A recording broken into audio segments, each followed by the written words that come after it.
what does it truly mean to be happy in life? That question is obviously incredibly open-ended. I don't expect anyone to have just a straightforward answer as to what happiness is, what the meaning of life is, all of these questions that are just way too deep and profound for your average person. But I think we can kind of get a general sense of how we ourselves perceive happiness and the meaning of life, or rather maybe learn from another or learn from the broader strokes of life as to how to get even close to finding out that answer for yourself. And I've lived a pretty long life now, relatively, 31, coming up to 32 years old, which makes me a certified unk on the internet, but I've still got a long way to go. And throughout my many changes through my life, going through my teens and my 20s, now entering my 30s, I've thought long and hard about what my purpose in life is, what happiness is, and how I can even get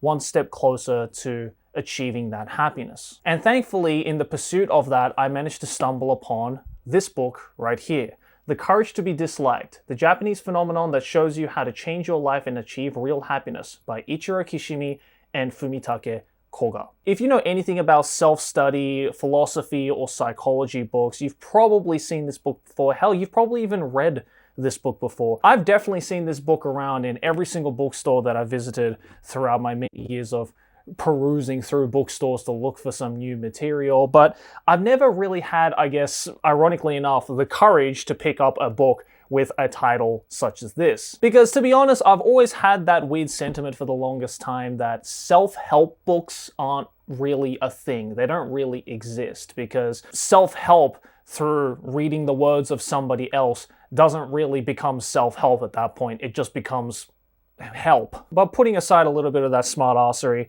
I finally decided to pick up this book now that I have been traversing into the world of philosophy and I guess now psychology, as per me reading this book. And holy crap. On the back of this book here, at the top of the blurb, it literally says, reading this book could change your life. Yeah, they weren't fucking kidding. I haven't really read a whole lot of self-help books myself, but I'm incredibly glad that I read this book, and I think this is genuinely a book that every single person watching this video, and every single person who is not watching this video, needs to read. This is a book that essentially is structured like a conversation between two people, a youth and a philosopher. On the outskirts of the 1,000-year-old city lived a philosopher who taught that the world was simple and that happiness was within the reach of every man instantly. A young man who was dissatisfied with life went to visit this philosopher to get to the heart of the matter. This youth found the world a chaotic mass of contradictions, and in his anxious eyes, any notion of happiness was completely absurd. That's literally how the book sets the scene and how the book opens up. In this instance, I would say we are very much in the shoes of the youth. We're struggling to find what happiness is, struggling to find value in life, and just want a helping hand of someone who can teach us the ways, I guess, in order to live a happier life. Now, the philosopher in this book strictly follows, for the most part, one school of teaching when it comes to psychology and philosophy, and that is one that revolves around the psychologist and philosopher Alfred Adler, who usually is kind of fit into the same category as those of like Sigmund Freud or Carl Jung, if you know any of those guys. I'm still very, new to this whole world as well, so if I make any mistakes, let me know in the comments, obviously. Although a lot of people relate these three very closely, Adler is kind of the opposite, or I guess had a lot of teachings that were the opposite of people like Freud and Jung. And the philosopher, while using Adlerian psychology and Adlerian philosophy, kind of teaches the youth that life is, in fact, simple when you really think about it, and that the happiness route and the way that you want to live your life is simple and can be easily achieved by anybody and everybody, regardless of their walks of life, where they are, and where they are going. Mind you, I don't agree with every single aspect necessarily of Adlerian psychology, but it definitely is an interesting perspective on life that I otherwise didn't really give much thought. I think that's one thing that a lot of people need to be conscious of when reading these kinds of psychology, philosophy, self-help books, if you will, is that you shouldn't just take everything that you read as gospel, because obviously everybody's life is different in that perspective. Some, it may kind of fit the seams more better than others. In my case, I very much think that a lot of its teachings I take to heart and actually apply to my life quite greatly, which I will obviously talk about in the rest of this video. But the core idea of this book and this teaching is that your past circumstances and your just past in general does not define who you are now. It's this idea that you have within yourself the mindset to change your life in however way you want. In Adlerian psychology, I believe it is called a lifestyle. The way that you think about life, the way that you think about each moment in your life, and how that contributes to the way that you live your life to its fullest extent. If I were to borrow a quote from Carl Jung, the previously aforementioned Carl Jung, he said, "I am not what happened to me, I am what I choose to become." So yes, we get it. Okay, anybody can change their life and be happy, but obviously that's a lot easier said than done. Not a lot of people can just get up one day and go, you know what, I'm gonna start being happy. As of this instance, life isn't that simple, and those kinds of changes can't be that simple, right? Well, Adler argues that, yes, actually, life really is that simple, and making a change in your life for the better can be that simple. The book emphasizes that happiness is not a result of external circumstances, but rather this internal choice that you have to make yourself. Nobody else can make this choice for you but yourself. And the biggest step in achieving all of that is to be part of what Adler calls this feeling of community, or this feeling of being part of a community. You know, humans, at the end of the day, we are social creatures that have social interests. We need other people in order to be a part of everyday life, and in order to feel like we belong and we feel like we have some kind of value. It's very difficult to gain value out of yourself without the influence of other people motivating you or praising you or acknowledging the fact that you are this great person, right? Well, actually, in Adlerian psychology, it's argued that no, if you live your life trying to fulfill the expectations of other people, then that is what we call a life lie. A lie that you are essentially telling yourself that this is the reason for me to live, that I need to live up to people's expectations because this affirmation, this encouragement, this acknowledgement by other people is what gives me the value of life. Which, you know, if you think about it, yes, is completely understandable. I think everybody can agree that it is almost human nature that getting praise from other people for doing something or saying something or acting in a certain way is a great feeling, and that it is something that everyone achieves for. But the problem with living a lifestyle like that is that if you do something or say something or try to contribute to the community in some way with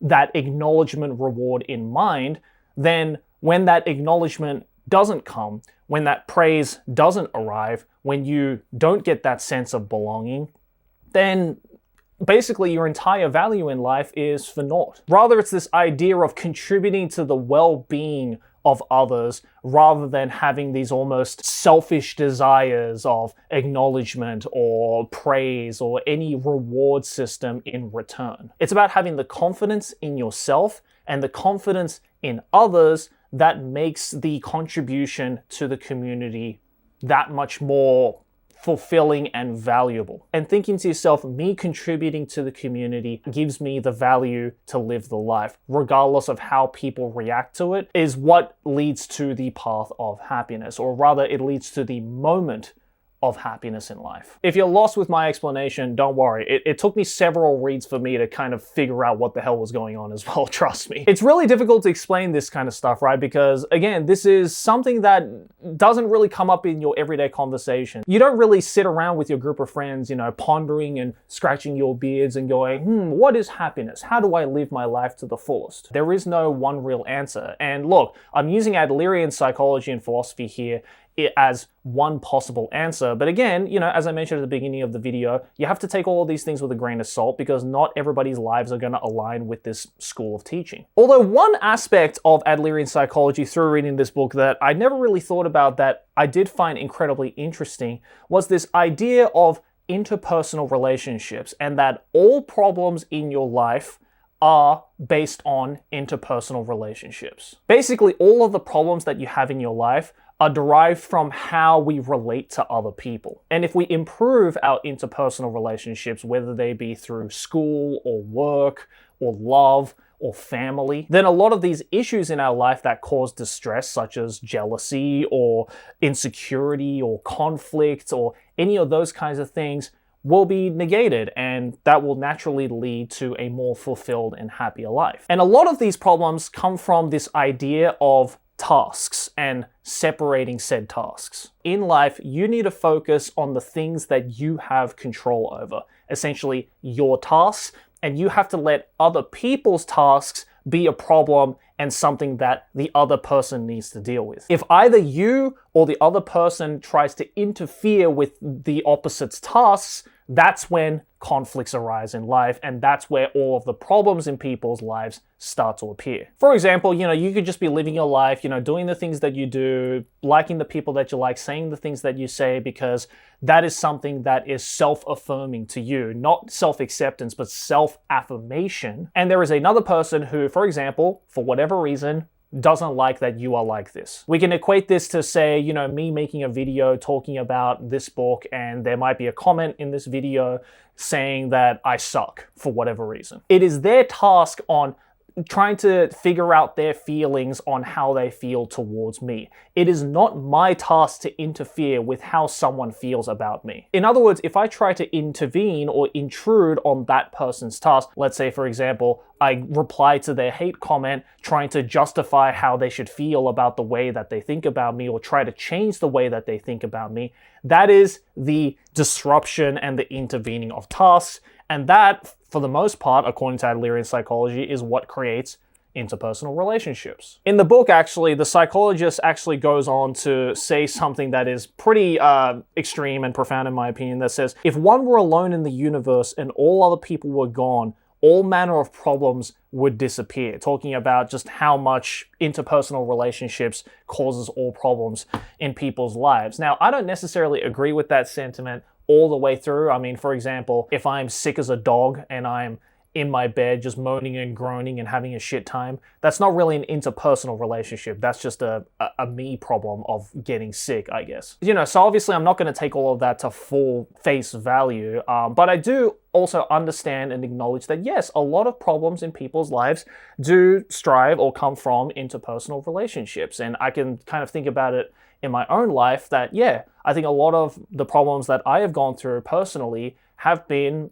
interpersonal relationships, and either myself or the other person kind of intervening in their own life tasks, if you will. I have my own tasks that I need to achieve. The other person has their own tasks that they need to achieve, and to not intervene in those tasks, separate those tasks, and understanding the separation of tasks, that leads to a more happy and fulfilled life. It's not this idea of self-acceptance, but self-affirmation. Don't do something and don't try and seek value in a relationship or any kind of situation in life because you are wanting a reward of praise or acknowledgement or anything like that. Do it because you are thinking to yourself, I'm doing this because that is what makes me happy, and that in itself, by me being happy, will slowly, hopefully, regardless of if it takes a long, long time, will make the world around me happy as well. And I think that goes back to the title of this book, The Courage to Be Disliked. It's this whole idea that, you have to kind of live authentically. You need to just not worry about the fact that along the road, some people might just dislike the fuck out of you. And I think this rings true to a lot of content creators out there, my fellow content creators. I think really need to give this book a read to just understand that point by itself, as well as the other a lot of fantastic points that I learned personally through this book, is this idea that it's okay to be disliked, because that, at the end of the day, is the other person's task. That is not your task for someone to like you. You just go about doing what you think is right for you and what you think brings value to your own life. Don't try to intervene with another person's task of them disliking you for whatever reason. Whatever emotions and feelings that they feel towards you is their task. It is their responsibility to deal with, and you should just let them be to try and figure it out for themselves. And it's kind of interesting, right? Because I feel that that life philosophy is something that I've lived through for as long as I remember. Even doing this whole, making videos on the internet and saying my opinions on the internet as a job, I've never really, for the most part anyway, never really thought about wanting to please the crowd or trying to change someone's opinions about me who dislikes me, because there's nothing I can really do about it. That is not my task. You can't please everyone, and that's okay. As I've said in multiple times, and this is a quote that I will stand by for the longest time, it's this idea that someone who is friends with everyone, at the end of the day, will be friends with no one. There's this quote near the end of the book, which is part of the chapter, The Greatest Life Lie, which I think perfectly sums up how people should be living their lives. And it goes like this: the greatest life lie of all is to not live here and now. It is to look at the past and the future, cast a dim light on one's entire life, and believe that one has been able to see something. Until now, you have turned away from the here and now and shone a light only on invented pasts and futures. You have told a great lie to your life, to these irreplaceable moments. Adler's philosophy suggests that the past doesn't exist and the future is a blank slate. You shouldn't look at your life as lines drawn from point A to point B, but rather as momentary dots in your life that is representative of the now that you live. If you can live each moment in your life to its utmost extent and to the absolute fullest that you are capable of doing, then that is what true freedom in life is, and that can lead to true happiness in life as well. And I think at the end of the day, the greatest part about Adler's teachings that I think anybody can agree with and anybody can take to heart to achieve a happier life is that anybody can do it. There's a quote here by Adler in the book that says, "Someone has to start. Other people might not be cooperative, but that is not connected to you. My advice is this: you should start, with no regard to whether others are cooperative or not." Don't try and live a life that is trying to seek validation from other people, or is trying to gain acknowledgement or praise from other people to justify the values in your life. Don't impede on other people's life tasks and keep telling yourself these life lies that impede your growth and your start to achieving a happier life, because the only person that can help you to achieve that happier life is you. Don't think of the past. Don't look towards the future. Live surreptitiously in the current moment, in the dot of the present. The message itself is incredibly simple when it's phrased that way. But I think it's also a lifestyle, or I guess a way of thinking about life that a lot of people also struggle with. Because a lot of people are very quick to blame other things, whether they be in their control or out of their control, and are, at the end of the day, afraid to change because, let's be real, change is a scary thing. But it is not an impossibility. Anybody and everybody can change for the better. They just need to build the courage. Affirm to themselves that they can do it, focus on the tasks in life that they have control over, and to not worry about other people's life tasks and other people's lives. At the end of the day, you're not the center of the world. And you don't have to be anything special, but everybody deserves happiness in their lives. Some people might hear what I've said in this video and thought of it as being some preachy bullshit that is just a whatever burger, a nothing burger. Oh, what are you even talking about? You can say all of this, but it's so much easier said than done. And yeah, you're right. It is so much easier said than done. But that doesn't mean that it's impossible to do either. If you are someone who is watching this video who isn't happy with their life, who doesn't know how to find happiness, but who wants to be happy, then I highly encourage you to read this. And I'm not just saying this in the sense of oh, it's a good read that will, pass the time for your afternoon or anything like that.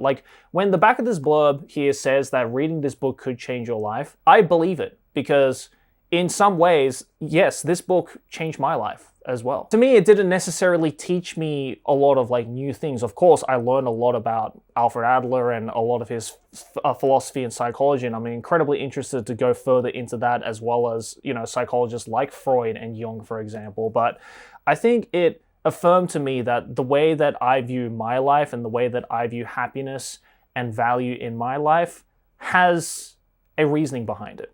And it's a reasoning that anybody can apply to their own lives if they choose to do so. I highly encourage you guys to read it. It's about 300 pages, so you can easily read it in a day or so. It took me a couple of days to read it because obviously I wanted to reread a lot of the parts here myself. It doesn't matter how old you are, what country you live in, what kind of past, present, or future you might have.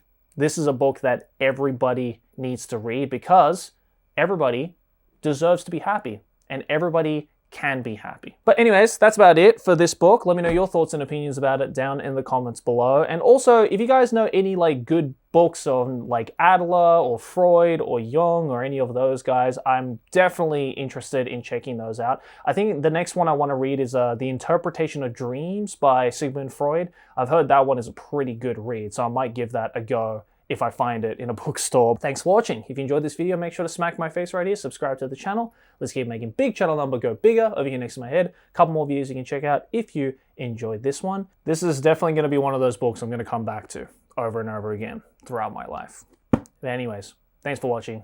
See you in the next one. Peace.